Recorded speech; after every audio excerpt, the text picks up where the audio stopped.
Class 10 में हम लोग कबीर द्वारा रचित साखी पढ़ रहे थे। उनके 8 साखियों में पिछले क्लास में पार्ट 1 में हम लोग पहला साखी और दूसरा साखी पढ़ चुके हैं। आज हम लोग तीसरा और चौथा साखी पढ़ेंगे, तो ध्यान देंगे बच्चों। जब तीसरा साखी है आपका, जब मैं था तब हरि नहीं, जब मैं था तब हरि नहीं, अब हरि है मैं नहीं, अब हरि है मैं नहीं। यहाँ मैं से तात्पर्य अहं होता है। अहम मतलब होता है अहंकार।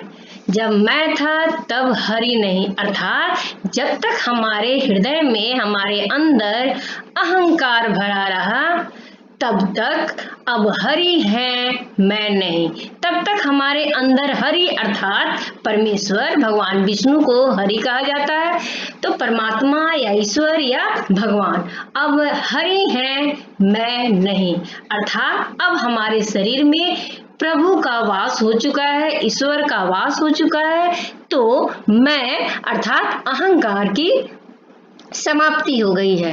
कहा जाता है कि एक म्यान में एक साथ 2 तलवार नहीं रख सकते, उसी तरह से मनुष्य के शरीर में एक साथ मैं और हरि अर्थात अहंकार और प्रभु वास नहीं कर सकते हैं।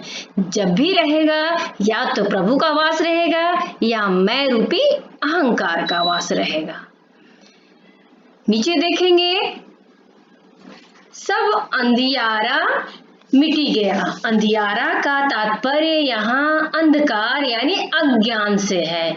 मिटी यानी मिट जाना, मिटी का अर्थ है मिट जाना।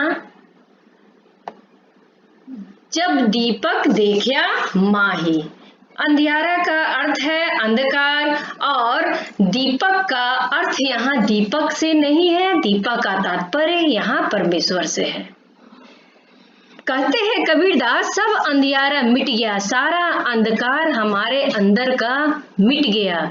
जब दीपक देखा माही, माही मतलब अंदर, हमारे शरीर के अंदर, जब हम अपने अंदर प्रभु रूपी दीपक का वास देखा तो हमारे अंदर के सारे अंधकार, अहंकार अर्थात अज्ञान रूपी अंधकार समाप्त हो गया। कहने का अर्थ है अपने अंदर ज्ञान स्वरूप परमात्मा का दर्शन होते ही सारा अंधकार, अज्ञान का अंधकार मिट गया। अब यहाँ ध्यान देंगे कि मैं पहले भी बताई थी दूसरे और पहले साखी में कि अलंकार, तो यहाँ भी आपके तीसरे साखी में भी दीपक और देखा, दीपक देखा अर्थात दीपक देखा में अनुप्रास अलंकार है। अनुप्रास अलंकार का मैं परिभाषा बताई थी, जहाँ वर्णों की आवृत्ति हो, जहाँ द वर्ण, यहाँ पर द वर्ण की आवृत्ति हो रही है, यानी यह अनुप्रास अलंकार है। ठीक है, अब हम चौथे साखी पर आते हैं। अब हम चौथे साखी पर आते हैं। सुखिया सब संसार है। सुखिया का तात्पर्य यहाँ सुख से, सुखिया का अर्थ होता है सुखी। खाए, खाए का तात्पर्य खाने से है। अरु का तात्पर्य और है।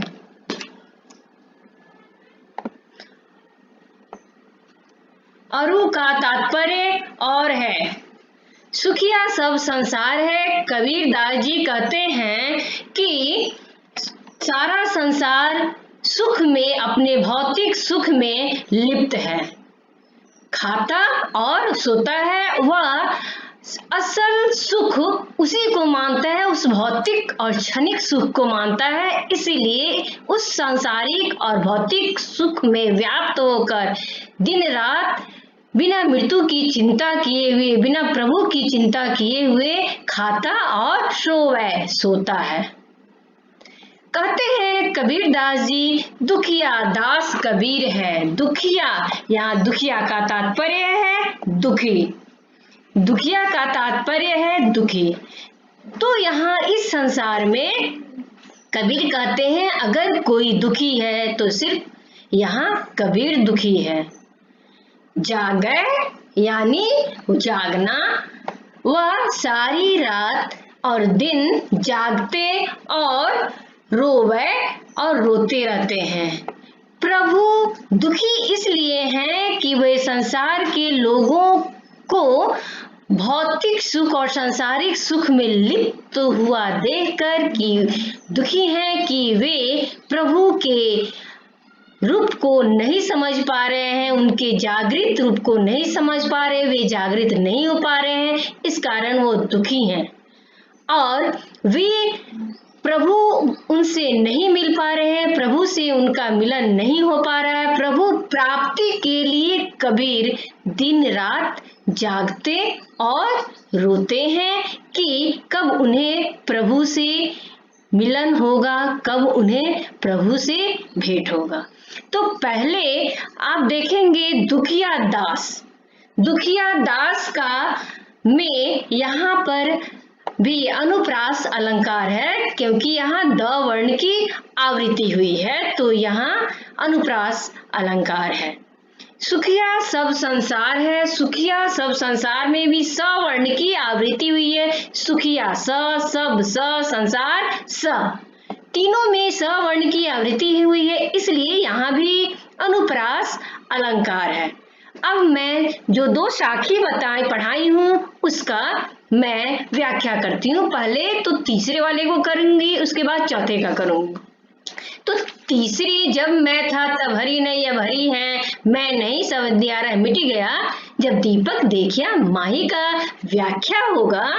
कबीर जी कहते हैं कि जब हृदय में मैं अर्थात अहंकार था तब परमेश्वर का वास नहीं था, परंतु अब हृदय में अहंकार का वास नहीं है तो इसमें प्रभु का वास है। जब परमेश्वर नामक दीपक के दर्शन हुए तो अज्ञान रूपी अहंकार का विनाश हो गया। ठीक है, अब चौथे साखी का व्याख्या सुनेंगे, देखेंगे कि कबीर जी कहते हैं सुखिया सब संसार है, खाए और सोवे। दुखिया दास कबीर है, जागे और रोवे। कहते हैं कबीर दास जी संसार के लोग अज्ञान रूपी अंधकार में डूबे हुए हैं, अपनी मृत्यु आदि से भी अनजान सोए हुए हैं।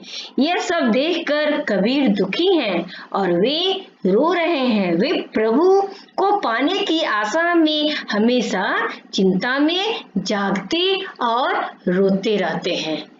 कहते हैं यहाँ पर जागने से तात्पर्य है प्रभु के प्रति लगनशीलता, आस्थावान, और सोने का आशय है प्रभु के प्रति उदासीनता। तो आज का हमारा वीडियो यहीं तक है, नेक्स्ट अगले क्लास में।